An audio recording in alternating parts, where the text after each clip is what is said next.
Good morning to all. In last session, we had learned the interface of the Power BI. Today, we will go through the loading data in Power BI.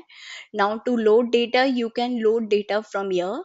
On this Canvas page, you can see Excel, SQL, and different sources of data. So, you can select the Excel directly from here, or you can go to Home tab and get data and Excel workbook. Once you click on the Excel workbook, you will select the file where the file is saved. Go to that file and open. After doing open, Power BI will connect the Excel workbook to the Power BI by doing the connection. You will be getting as a connection message. After that, you will be getting this window where you can see the navigator suggested table. Power BI will automatically suggest the table. Like in workbook, as you know, workbook can have multiple sheet. So in this there were two sheets from which this has the table.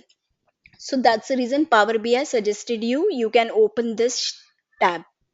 So I'd selected the sales team, where once you click on that sheet, you will be getting the sheet data here. So if there is any table, then you can view the table option here.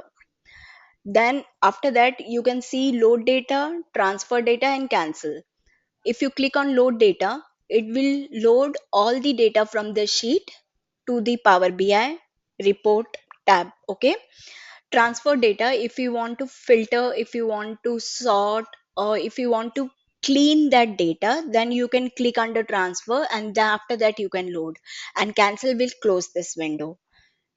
Okay, once you click on that load data, so table will be visible here under data pane.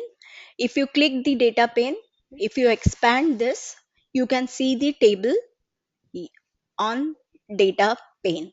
Okay, and we will be exploring the table option and creating the dashboard in next lecture. Thank you for watching.